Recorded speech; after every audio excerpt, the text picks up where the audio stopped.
a qu'un seul nom qui sauve, qui guérit toutes les maladies. Chers internautes, peuple de Dieu, je vous salue dans le précieux nom de notre Seigneur et Sauveur Jésus-Christ. Aujourd'hui, par sa grâce, nous allons considérer avec vous deux versets. Matthieu 7, versets 13 et 14. Et je fais cette lecture. Entrez par la porte étroite, car large est la porte, spacieux le chemin qui mène à la perdition. Et il en a beaucoup qui entrent par là. Mais étroite est la porte, resserrée le chemin qui mène à la vie. Et il en a peu qui les trouvent. Maintenant, un verset parallèle. Efforcez-vous d'entrer par la porte étroite. Car, je vous le dis, beaucoup cherchent à entrer et ne le pourront pas. Luc 13, verset 24. Le sujet. Comment aller au ciel? Comment entrer dans le royaume de Dieu? Chers internautes, peuple de Dieu, quand nous allons dans une église, nous sommes tous et toutes entrés par une porte. Pour entrer dans nos maisons, chez nous, nous passons par une porte. Elle est très nécessaire. En face de mon studio, il y a une porte. Et une porte, ça nous permet d'entrer et de sortir facilement. Pour entrer au studio, il y a une porte d'entrée. Peuple de Dieu, Jésus dit, « Je suis la porte. Si quelqu'un entre par moi, il sera sauvé. Il entrera et il sortira et il trouvera des pâturages. » C'est Jésus qui nous permet d'entrer là où se trouve le plus beau trésor du monde.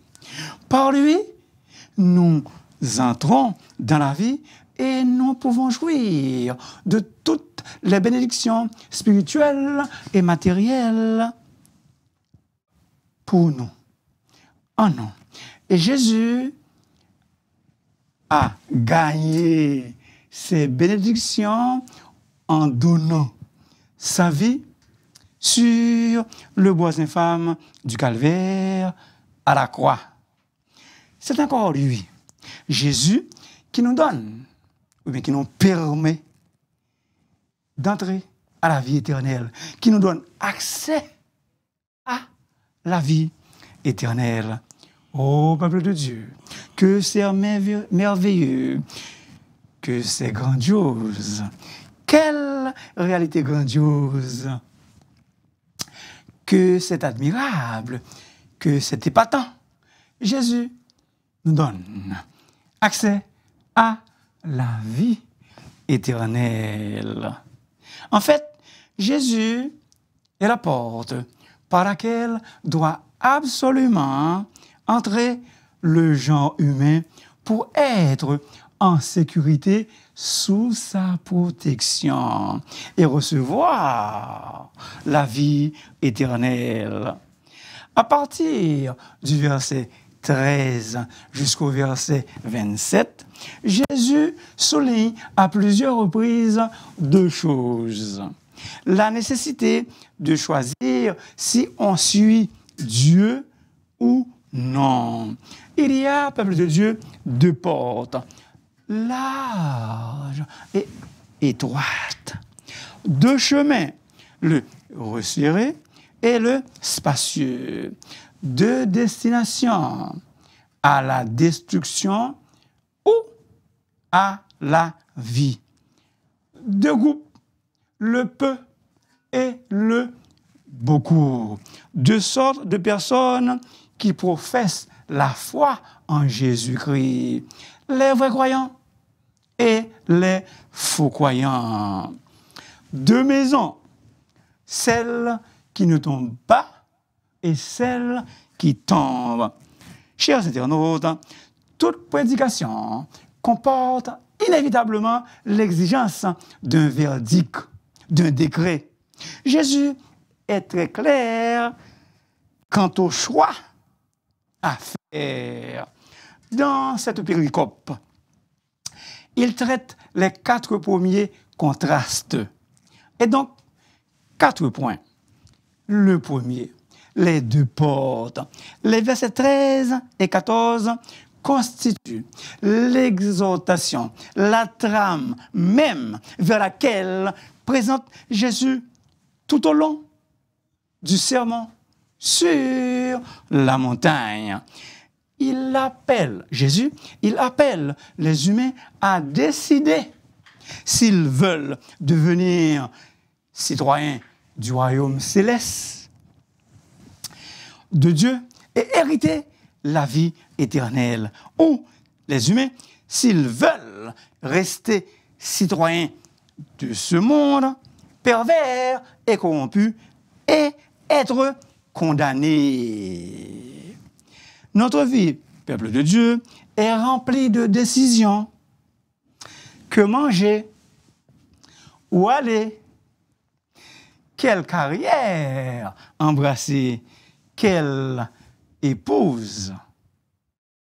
Quelle femme à épouser? Etc. Beaucoup de décisions sont mineures et peu importantes, mais certaines sont essentielles et peuvent même changer toute une vie.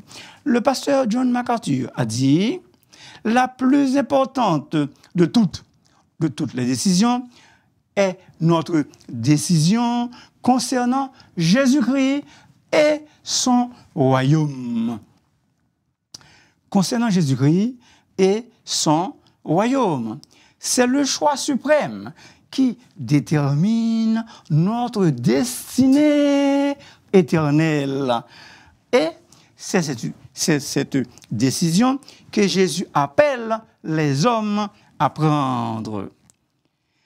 Un choix inévitable, un choix inéluctable, c'est-à-dire un choix immanquable, inévitable et obligatoire s'impose.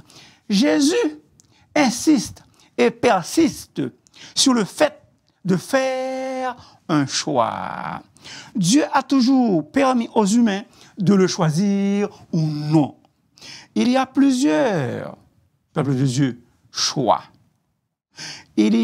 Jésus, ou bien Dieu, il a toujours exhorté les humains à décider de le choisir ou à faire face aux conséquences d'un choix contre lui. Exemple, quand Israël était dans le désert, le Seigneur demanda à Moïse de dire au peuple, écoutez bien s'il vous plaît, « J'en prends aujourd'hui témoin contre vous le ciel et la terre. J'ai mis devant toi la vie et la mort. La vie et la mort. La malédiction et la bénédiction. Choisis la vie afin que tu vives. Toi et ta postérité. Pour aimer l'Éternel, pour obéir à sa voix et pour t'attacher à lui. Deutéronome 30, versets 19 et 20. Deuxièmement, après qu'Israël fut entré dans la terre promise, Josué a placé les Israélites encore devant un autre choix. Il les a suppliés, les Israélites. Écoutez bien, si vous ne trouvez pas bon de servir l'Éternel, choisissez aujourd'hui qui vous voulez servir? Ou les dieux que servaient vos pères au-delà du fleuve, ou les dieux des Amoréens dans le pays desquels vous habitez? Moi et ma maison, nous servirons l'Éternel. Moi et ma maison, nous servirons l'Éternel. Troisièmement, dans Jean 6, verset 66 à 69, Jésus demande aux gens de faire un choix. Dès ce moment, plusieurs de ses disciples se retirèrent et n'allèrent plus avec lui. Jésus donc dit aux 12, « Et vous, ne voulez-vous pas aussi vous en aller ?» Simon-Pierre lui répondit, « Seigneur, à qui irions-nous? Tu as les paroles de la vie éternelle. Et nous avons cru. Et nous avons connu que tu es le Christ, le Saint de Dieu. » Chers internautes, la demande de faire un choix, c'est l'appel que Dieu lance à tous les hommes, sans exception. Depuis qu'ils se sont détournés de Dieu. Les deux portes. Entrez par la porte étroite qui mène à la vie. La première porte est étroite.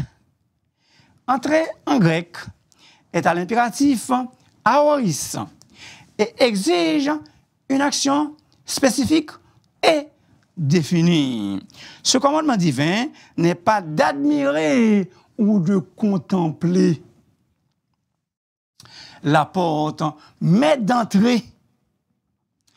Beaucoup de gens admirent et contemplent les principes du sermon sur la montagne. Ils respectent Jésus, évidemment, mais ils ne le reçoivent pas comme Seigneur et Seigneur. Mais ici, dans cette péricope, Jésus leur présente un choix suprême. Lui, peuple de Dieu, cet impératif divin de Jésus n'est pas simplement d'entrer par une porte quelconque, mais d'entrer par la bonne porte, la porte étroite. Chacun entre par une porte ou une ou l'autre, c'est inévitable. Par contre, Jésus exhorte les humains à entrer, je répète, par la bonne porte. La seule porte qui mène à la vie et au ciel. Jésus dit, « Je suis le chemin, la vérité et la vie. Nul, nobody, nul ne vient au Père que par moi. » Peuple de Dieu, par la grâce de Dieu, nous prêchons un évangile étroit parce que Jésus dit, je suis la porte étroite. Si quelqu'un entre par moi, il sera sauvé. Deuxièmement, nous proclamons un évangile étroit, car il n'y a de salut en aucun autre. Car il y a sous le ciel aucun autre nom qui a été donné parmi les hommes par lequel il nous faille d'être sauvés. Troisièmement, par la grâce de Dieu, nous annonçons un évangile étroit parce que c'est le seul évangile, l'unique évangile que Dieu ait donné. Et par voie de conséquence, le seul et l'unique évangile. La porte étroite, peuple de Dieu, signifie que ceux qui entrent par elle le font en ayant abandonné, en ayant renoncé à tout ce qu'ils possèdent. Matthieu 13, versets 44 à 46. Et comme Dieu l'avait fait pour Job, le Seigneur redonnera beaucoup plus. La porte étroite exige la repentance. Charles Spurgeon, le prince des prédicateurs, a dit, écoutez bien s'il vous plaît, vous et vos péchés devez vous séparer. Sinon, vous et votre Dieu ne sera jamais unis. Vous ne pouvez garder aucun péché. Vous devez tous les abandonner. Ils doivent tous, les péchés, ils doivent tous être jetés comme les rois cananéens hors de la caverne et pendus au soleil. La deuxième porte, peuple de Dieu, est large. C'est la porte du monde, caractérisée par l'orgueil, sa propre justice, l'autosatisfaction, les plaisirs mondains.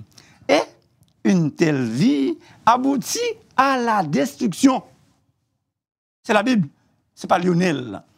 Deuxième point, les deux chemins. Un large et l'autre étroit. L'image des deux chemins est déjà utilisée dans l'Ancien Testament. Le psaume 1er oppose le chemin des justes qui se réjouissent dans la loi de Dieu, portant du fruit et prospère. Opposition à la voix des méchants qui sont comme la paille que le vent dissipe. Et là, c'est la voix de toutes les opinions possibles, de la tolérance et de la permissivité. Chers internautes, les voyageurs qui prennent ce chemin large suivent les inclinations de leur cœur livrés à des désirs humains. La superficialité, la pratique formelle de la religion et, selon l'Écriture, une religion superficielle est carrément condamnée. L'hypocrisie. Voilà pourquoi ce chemin est facile. Mais le chemin étroit qui mène à la vie éternelle est celui de la communion avec Dieu imparfaite pendant le cheminement terrestre. Mais cette communion sera parfaite dans l'au-delà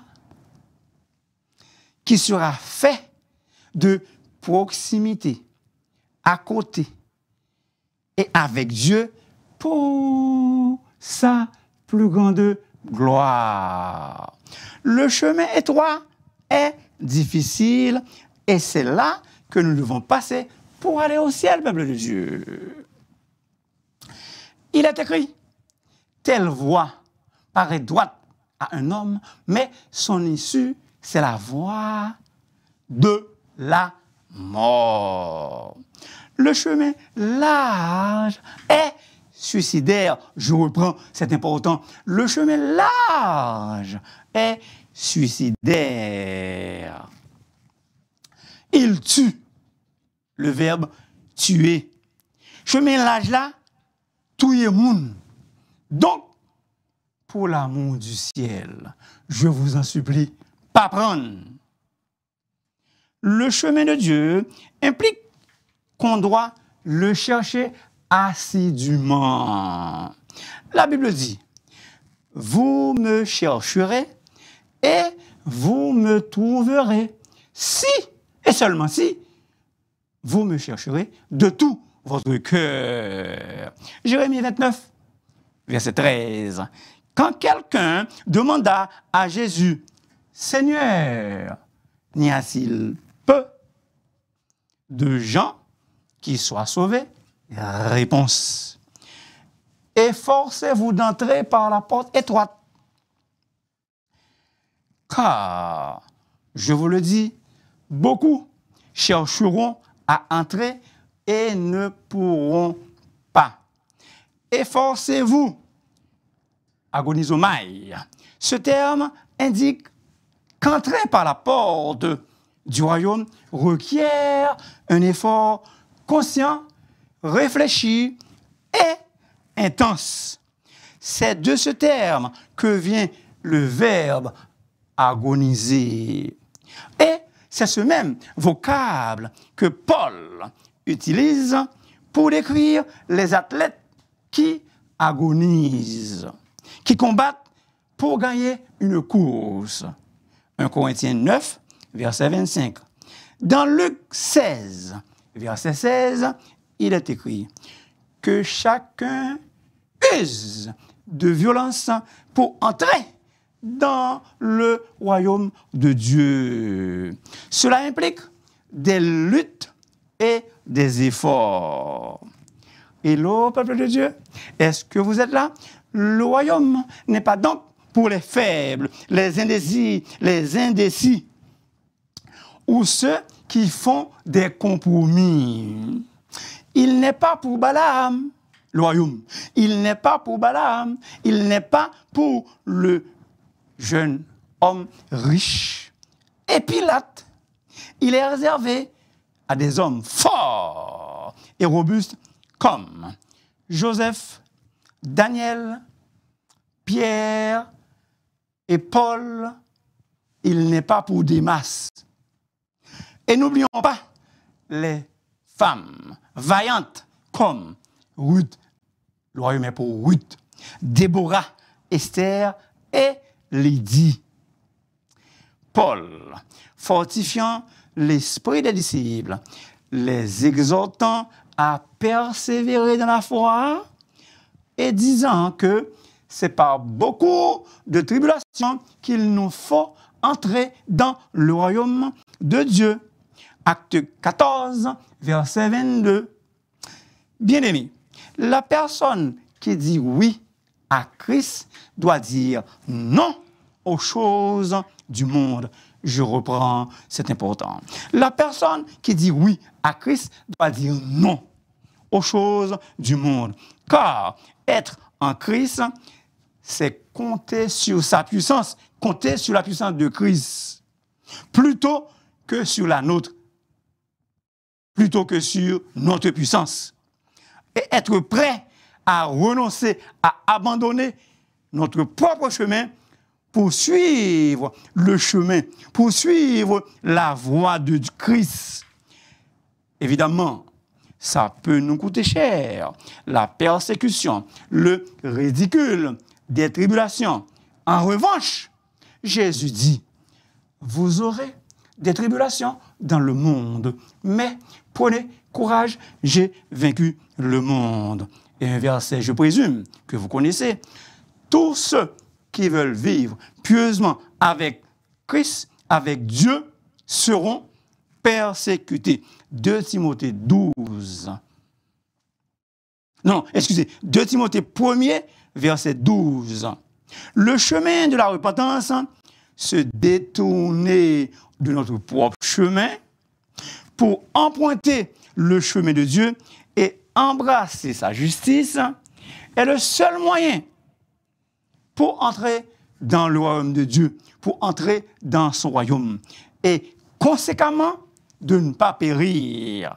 Dans son poème sur les chemins, le poète britannique a écrit « Devant tout homme s'ouvre une voie et des voies. L'âme élevée escalade la voie élevée, le chemin élevé.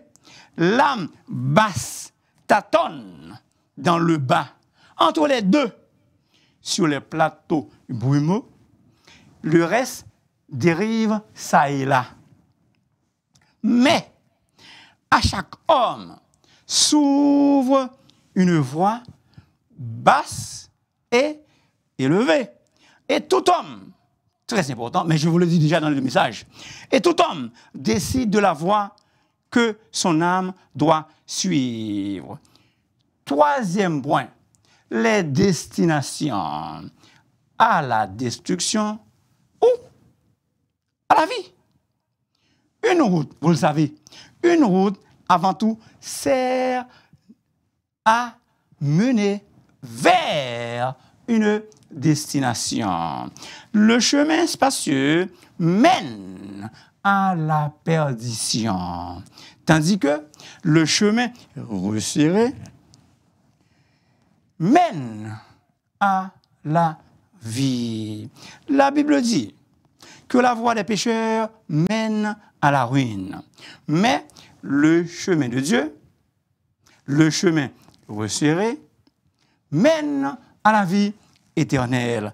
À certains égards, toutes les voies ne conduisent pas au même endroit.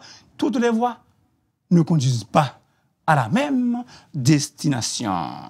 Quatrième point, les deux groupes, le beaucoup et le peu. Le beaucoup et le peu.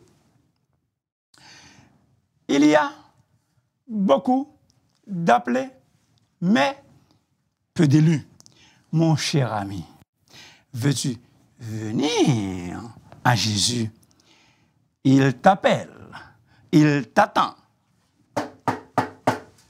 Il frappe à ta porte. C'est le ciel qu'il vous apporte. Ouvre-lui ton cœur. Ouvre et viens à lui. Dès aujourd'hui même, il ne te mettra jamais, il ne te mettra point dehors.